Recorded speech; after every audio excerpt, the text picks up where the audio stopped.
GST നിരക്കുകൾ ചർച്ചാ വിഷയമാകുമ്പോൾ UPA ഭരണകാലത്ത് ഗുഡ്സ് ആൻഡ് സർവീസ് ടാക്സ് അഥവാ GSTയെ എതിർത്തത് ഒരേ ഒരു മുഖ്യമന്ത്രി മാത്രമായിരുന്നുവെന്നാണ് മുതിർന്ന കോൺഗ്രസ് നേതാവും രാജ്യസഭാ MPയുമായ ജയറാം രമേശ് പറയുന്നത്. ആ മുഖ്യമന്ത്രി ആരെന്നോ മറ്റാരുമല്ല, GST രാജ്യത്തിന്റെ വളർച്ച ത്വരിതപൂർണമാക്കും എന്ന് ഘോരെ പ്രസംഗിച്ച നരേന്ദ്രമോദി തന്നെ. പ്രധാനമന്ത്രി നരേന്ദ്രമോദി അന്ന് ഗുജറാത്ത് മുഖ്യമന്ത്രിയായിരുന്നു.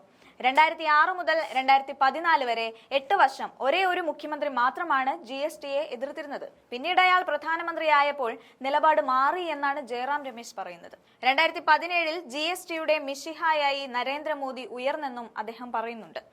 GSTയിലെ സമീപകാല പരിഷ്കാരങ്ങൾ പരിമിതമാണെന്നും MSME സെക്ടറിന്റെ സങ്കീർണതകളിലെ പ്രയാസങ്ങൾ മാറ്റണമെന്നും അദ്ദേഹം വ്യക്തമാക്കുന്നുണ്ട്. പ്രധാനമന്ത്രി 5 വർഷത്തെ നഷ്ടപരിഹാര പാക്കേജ് വേണമെന്ന സംസ്ഥാന സർക്കാരുകളുടെ ആവശ്യങ്ങൾ മൗനത്തോടെ കാണുന്നതും അദ്ദേഹം തുറന്നടിച്ചു. സംസ്ഥാനങ്ങളുടെ നഷ്ടപരിഹാരങ്ങൾ പ്രതിപാദിക്കുന്നില്ലെന്നതും പരിഷ്കാരം അപര്യാപ്തമാണെന്നതും വിമർശനം ഉന്നയിക്കുന്നതിന് കാരണമാകുന്നുണ്ട്. 5 വർഷത്തേക്ക് നഷ്ടപരിഹാര തുക നീക്കണമെന്നാണ് ജയറാം രമേശ് ഉൾപ്പെടെ വ്യക്തമാക്കിയിരിക്കുന്നത്. GST കൗൺസിൽ GST ഭരണത്തിൽ വരുത്തിയ ഭേദഗതികളുടെ ഉടമസ്ഥാവകാശം നേടാനാണ് പ്രധാനമന്ത്രി രാജ്യത്തെ അഭിസംബോധന ചെയ്തതെന്നും അദ്ദേഹം കുറ്റപ്പെടുത്തി. ഉയർന്ന അളവിലുള്ള നികുതി ശ്രേണികൾ, ബഹുജന ഉപഭോഗ ജനങ്ങൾക്കുള്ള ശിക്ഷ, നികുതി നിരക്കുകൾ, വലിയ തോതിലുള്ള വെട്ടിപ്പും തെറ്റായ വർഗീകരണവും വിപരീത തീരുവ ഇവ GSTക്ക് ഉണ്ടെന്നും അദ്ദേഹം അടിവരയിടുന്നുണ്ട്. 8 വർഷമായി കോൺഗ്രസ് ആവശ്യപ്പെട്ടിരുന്ന GST പരിഷ്കരണം നടത്താൻ US president Donald Trump tariff ഏർപ്പെടുത്തുന്നതുവരെ മോദി കാത്തിരുന്നതും അദ്ദേഹം എടുത്തു പറയുകയുണ്ടായി. രാജ്യത്ത് 2017 ജൂലൈയിലാണ് GST ആദ്യമായി ഏർപ്പെടുത്തിയത്.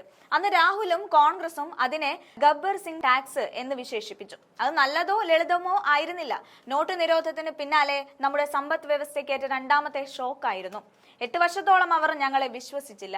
പരിഷ്കാരം വേണമെന്ന് പലവട്ടം ആവശ്യപ്പെട്ടെങ്കിലും അവഗണിച്ചു. 2006 P. ചിദംബരമാണ് GST നിർദ്ദേശം കൊണ്ടുവന്നത്. 2010 പാർലമെന്റിൽ ബിൽ അവതരിപ്പിച്ചു. ട്രംപ് താരിഫ് ഏർപ്പെടുത്തിയപ്പോൾ നികുതി ഘടന മെച്ചപ്പെടുത്താൻ കേന്ദ്ര സർക്കാർ നിർബന്ധിതരായി. ഇന്ന് അവരത് ഉത്സവമായി കൊണ്ടാടുകയാണെന്നും അദ്ദേഹം പറയുന്നുണ്ട്.